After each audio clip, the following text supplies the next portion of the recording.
హబక్కూకు గ్రంథం 3వ అధ్యాయం 17-18 వచనాలు చదువుకుంటే, హబక్కూకు గ్రంథం 3వ అధ్యాయం 17-18 వచనాలు. అంజూరపు చెట్లు పూయకుండినను, ద్రాక్ష చెట్లు ఫలింపకపోయినను, ఒలివ చెట్లు కాపు లేక ఉండినను, చేనిలోని పైరు పంటకు రాకపోయినను, గొర్రెలు దొడ్డిలో లేకపోయినను, సాలలో పశువులు లేకపోయినను, నేను యెహోవా యందు ఆనందించెదను, నా రక్షణకర్తయగు నా దేవుని యందు నేను సంతోషించెదను. దేవునికి స్తోత్రం. హబక్కుకు అన్నీ ఉంటే నేను సంతోషంగా ఉంటాను, ఆనందంగా ఉంటానని అనట్లేదు.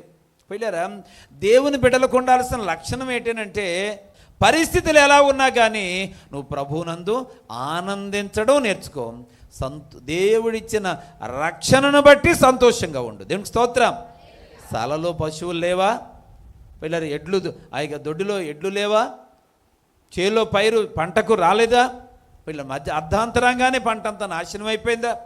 నీ ఇంటికి కనీసం తినడానికి గింజలు లేని పరిస్థితి, కట్టుకోవడానికి బట్టలు లేవా, తినడానికి ఆహారం లేదా, పలకరించే నాథుడు లేడా?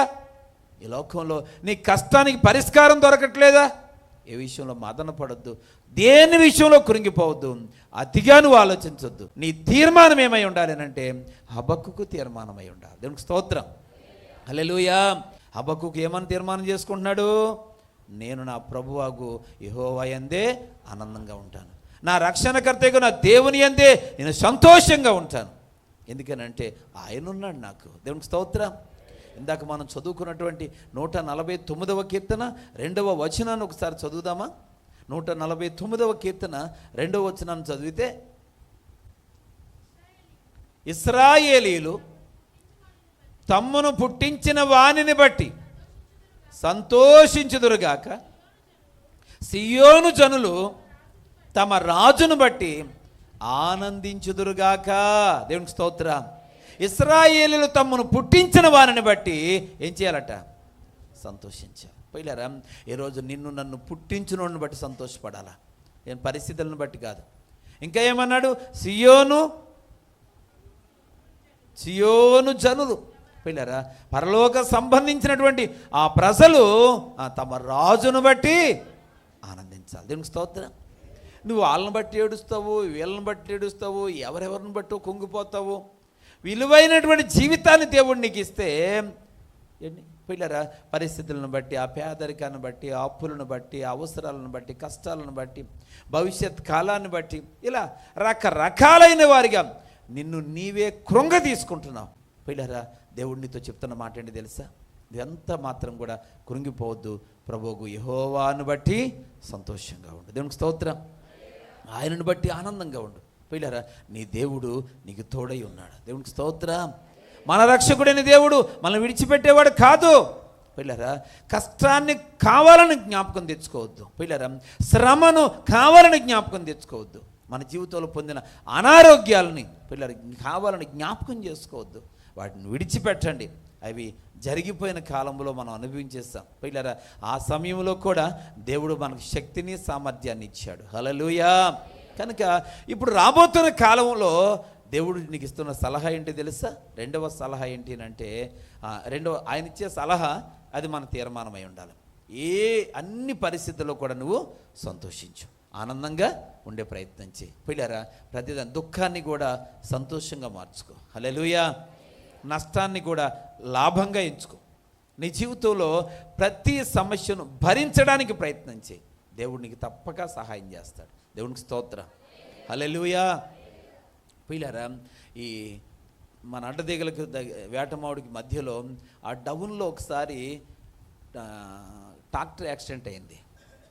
వేగంగా వెళుతూ ట్రాక్టర్ సడన్ బ్రేక్ కొట్టడంతో ట్రాక్టర్ యాక్సిడెంట్ అయ్యి ఆ యొక్క ట్రాక్టర్ తిరగబడిపోయింది. దాంతోపాటు ఆ ట్రక్కు ఇంజన్ బాగా దగ్గరికి వచ్చేసినాయి. డ్రైవర్ అందులో ఇరుక్కుపోయాడు. 2 కాళ్ళు కూడా మధ్యలో తగులుకొని ఇరుక్కుపోయి మనిషి వేలాడుతూ ఉన్నాడు. పిల్లలు వేలాడుతూ ఉన్నాడు. ఆ పరిస్థితిలో చాలా ఘోరమైనటువంటి ఆర్తనాదాలు, ఆ కేకలు, ఆ అరుపులు చూస్తే చాలా బాధ అనిపించింది వినేవాళ్ళందరికీ కూడా. అయితే కొంతసేపు అక్కడ ఏదో కొంచెం ఎత్తెట్టారు, ఎందుకంటే వేలాడు ఉన్నాడు. ఆ చేతులు దాని మీద పెట్టుకుని కొంచెం ఉపశమనం పొందుతాడు కదా. వేలాడబడి ఉంటే ఆ కాళ్ళు చూస్తే అందులో నొక్కేస్తున్నాయి. ప్రొక్లైన్ రావాలి, దాన్ని సాగదీసి ఎడదీయాలి, అప్పుడు కానీ కాళ్ళు బయటికి రావు. గుణపాలతోనూ ఎన్ని ప్రయత్నాలు చేసినా అవ్వడం లేదు. ఇలాగ అధికారులు, పోలీసు వారు వచ్చారు, సంబంధిత మనుషులు చాలామంది వచ్చారు. పిల్లరా, ఇలాంటి పరిస్థితిలో కొంతసేపు ఏదో వాళ్ళని పైకి ఎత్తి పట్టుకున్నారు. ఒకరు వెళ్ళి అలా పైకి లేపి అలా పట్టుకున్నారు, కొంచెం ఉపశమనం చెందుతాడు కదా అని. ఎంతసేపు పట్టుకుంటారు, వారు వచ్చేసారు. చాలాసేపు అరిసి సైలెంట్ అయిపోయాడండి, మాట్లాడలేదు. ఈసారి వెంటనే అందరూ అనుకున్నారు కానీ చచ్చిపోతాడేమో, ఇంకెక్కడైనా తగిలేసిందేమో, ప్రాణంగానే పోతుందేమో, అందుకే సైలెంట్ అయిపోయాడు అనుకున్నారు. పిల్లరా, అనుకొని ఒక ఆయన దగ్గరికి వెళ్ళి ఏం మాట్లాడతలేదు, మంచినీళ్ళు ఏమైనా తాగుతావా? ఎలా తాగుతాడు, కిందకి ఏలబడి ఉంటే త్రాగడానికి నోట్లోకి ఎలాగెళ్తాయి కనుక ఇక్కడ త్రాగే పరిస్థితి కాదు. పిల్లరా, అప్పుడు ఎందుకేం మాట్లాడలేదు, ఏమైంది, ఏమవుతుంది, నీకు ఏమవుతుంది, వచ్చేస్తుంది ప్రొక్లేన్, కంగారు పడకు అని చెప్తూ ఉంటే ఏం మాట్లాడుతున్నా ఒక మాట అన్నాడండి. ఈ అడిగినోడు నెమ్మదిగా అడిగాడు కానీ ఆ ఏలబడి ఉన్నవాడు చెప్పాడండి సమాధానం గట్టిగా. ఏమనంటే, అరిస్తే మాత్రం నోరారిపోవడం తప్ప ఏం ఉపయోగం ఇప్పుడు, అందుకే బాధన్నా భరించుకొని మూసుకొని ఉన్నాను అన్నాడండి. దేవునికి స్తోత్రం, హల్లెలూయా. అరిస్తే త్రాగడానికా కుదరలేదు, వీలు పరిస్థితి లేదు. బాధ చూస్తే చాలా అధికంగా ఉంది. ఇప్పుడు అరిస్తే ఉన్నకాడికి ఏమవుద్ది, డిహైడ్రేషన్ వచ్చేసి నోరు ఆరిపోద్ది, త్రాగడానికి అవకాశం లేదు, ప్రొక్లైనా ఇంకా రాలేదు, బయటపడే మార్గం లేదు. అరడం వల్ల లాభం కంటే ఏముంది చెప్పండరా, నష్టమే ఎక్కువ ఉందని నిలబడ్డోళ్ళకి అర్థం అవ్వలేదు కానీ ఆ ఏలబడి ఉండి బాధలో ఉన్నవాడికి అర్థమైందండి. దేవునికి స్తోత్రం. మొత్తం మీద ప్రొక్లైన్ వచ్చింది, అది సాగలాగింది.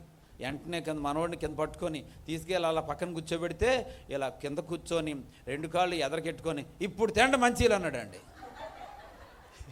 నాకు ఆశ్చర్యం అనిపించింది, నాకు చాలా ఆశ్చర్యం అనిపించిందండి. పిల్లరా, ఎందుకు ఈ మాట జ్ఞాపకం చేస్తున్నానంటే, అరిసినా భరించాలా, మూసుకొనున్నా నేనే భరించాలి. అరిసినంత మాత్రాన బాధ ఏమి తగ్గిపోయలేదు, త్వరగా తీసేసేది లేదు. ఆ ప్రొక్లైన్ వచ్చినప్పుడే వస్తుంది, నన్ను తీసినప్పుడే తీస్తారు. ఈలోగా నేను అరడం కంటే మూసుకొనడమే మంచిది. బాధ ఉన్నా భరించడం కాదు తప్ప ఇక వేరొక మార్గం లేదని మానసికంగా సిద్ధపడిపోయాడు బాగా. పిల్లరా, ఇంకా ఎప్పుడైతే మానసికంగా ఆ నిర్ణయానికి వచ్చాడో ఇంకా అరడం మానేసి అడిగినోడికి గోప పెట్టి కొట్టినట్టుగా చెప్పాడు సమాధానం. దేవునికి స్తోత్రం, హల్లెలూయా. ప్రియ దేవుని బిడ్డలారా, నాకు బాగా నచ్చిందండి ఆ స్టేట్మెంట్. నేను అన్న మాట బాగా నచ్చిందండి నాకు. పిల్లరా, 100% కూడా నచ్చింది. ఎందుకనంటే ఇక అక్కడ చేయగలిగింది ఏమీ లేదు. అరిసి కేకలేసి ఎవరిని అందరూ అక్కడ ఒరే రాళ్ళు తిండ్రా అనేవాడు తప్ప రాయి తెచ్చేవాడు ఒకడు కూడా లేడు, ఉండరు. అడావుడు మాత్రం 100 మంది చేస్తారు, పని చేసేవాడు మాత్రం ఒక్కడు కూడా ఉండడు. పిల్లరా, అయితే అందరూ గోల కానీ ఆడు మాత్రం నిశ్చింతగా ప్రశాంతంగా ఉన్నాడు అనమాట. ప్రియ దేవుని బిడ్డలారా, ఈరోజు నేను కూడా మీకు ఏం చెప్తున్నానంటే, ఎన్ని కష్టాలు వచ్చినా ఎన్ని శ్రమలు వచ్చినా సహించి భరించి అలా ఉండండి. మనకంటూ ఒక ఆయన ఉన్నాడు, ఆయన అన్నిటినీ చూసుకుంటాడు. దేవునికి స్తోత్రం కలుగునుగాక, హల్లెలూయా. నేను చేయాల్సింది ఏదో చేస్తే లాభం పొందుతాం, ఏది చేయకపోతే నష్టపోతాం అని తొందరపడి ఆవేశపడి ఆరాటపడి సొంత తెలివితేటలు సొంత జ్ఞానాన్ని ఉపయోగించి మీరు తొందరపడకండి. పిల్లరా, దేవుని చిత్తానుసారంగా జీవించండి. ప్రతి కష్టాన్ని బట్టి కృంగిపోవద్దు, దేవుడిని బట్టి సంతోషంగా ఉండండి. దేవునికి స్తోత్రం. మన దేవుడు సామాన్యుడు కాదు, సర్వశక్తిమంతుడు. ఆయన ఏదైనా చేయగలిగిన వాడు. దేవునికి స్తోత్రం. అటువంటి అద్భుతమైనటువంటి దేవదేవుడు ఈరోజు పిల్లరా మనతో ఉన్నాడు. భయపడవద్దు. దేవునికి స్తోత్రం. కృంగిపోవద్దు. అన్ని విషయాలు కూడా మీరు ఎలా ఉండాలి చెప్పాలి ఎలా ఉండాలి? ఆనందంగా సంతోషంగా ఉండాలి. దేవునికి స్తోత్రం. ఏ పరిస్థితినైనా కానీ ఆనందంగానే స్వీకరించండి, సంతోషంగానే ఉండడానికి ప్రయత్నం చేయండి.